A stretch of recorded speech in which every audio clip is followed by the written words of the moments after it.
C'est dans un stade de martyrs plein comme un œuf que Félix-Antoine Tshisekedi Tshilombo a prêté serment devant le président de la Cour constitutionnelle en présence des 15 chefs d'État africains et représentants de pays occidentaux. Cette prestation de serment s'inscrit dans le cadre de son investiture et prise du pouvoir comme président de la République, chef de l'État, vainqueur du scrutin du 20 décembre 2023. Dans son serment, il a juré de respecter la Constitution et les lois de la République et surtout de ne jamais trahir la nation. Moi, Monsieur Tshisekedi Tshilombo Félix-Antoine, élu président de la République démocratique du Congo, je jure solennellement devant Dieu et la nation d'observer et de défendre la Constitution et les lois de la République, de maintenir son indépendance et l'intégrité de son territoire, de sauvegarder l'unité nationale, de ne me laisser guider que par l'intérêt général et le respect des droits de la personne humaine,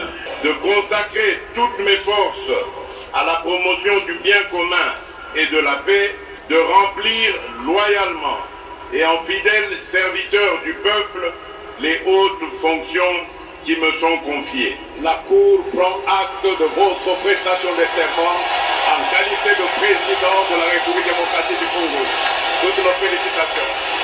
Toute cette cérémonie s'est déroulée dans le calme et sans incident aucun. Tous ceux qui ont assisté et apporté leur soutien à Félix-Antoine Tshisekedi Tshilombo étaient très contents de la réussite de la cérémonie de ce jour. C'est le cas de Maître Florent Ngandou, élu de Mbujimaï sur la liste du regroupement Action Audible pour la bonne gouvernance AABG de Guilé Nyembo. Une très bonne impression que nous avons à travers cette cérémonie parce que le stade des martyrs regorge un nombre très important de places. Vous avez vu que le stade était plein, que les autres sont restés dehors, simplement parce que toute la population voudrait bien participer à cette investiture de leur président. C'est pour la toute première fois qu'un président de la République élu prête serment devant un peuple réuni comme ça au stade. Et aussi, c'est une grande cérémonie qui a symbolisé le départ de la démocratie. Parce que vous savez que dans notre pays, nous avons eu les élections qui ont précédé cette élection. Et c'est l'unique élection où tout le monde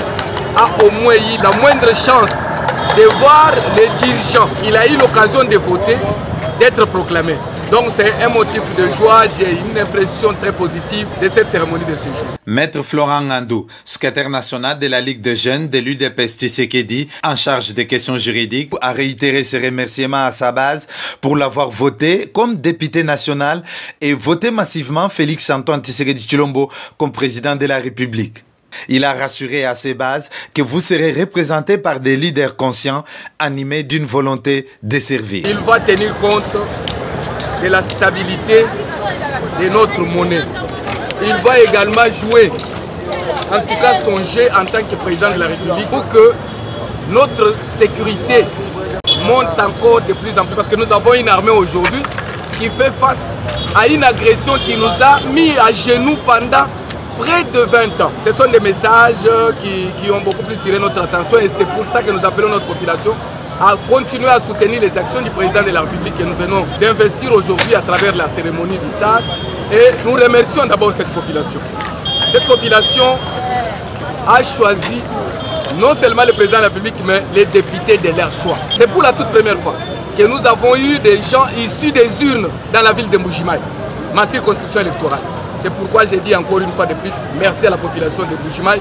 Cette fois-ci ou jamais, vous allez être représentés par des gens conscients et animés d'une volonté de servir. Disons qu'au cours de son discours, Félix-Antoine Tshisekedi Tshilombo a tendu sa main à l'opposition congolaise pour travailler à travers le gouvernement d'union nationale qu'il va mettre en place et au Parlement d'assurer l'effectivité du rôle des porte-parole de l'opposition que cette dernière voudra bien désigner, a-t-il souligné.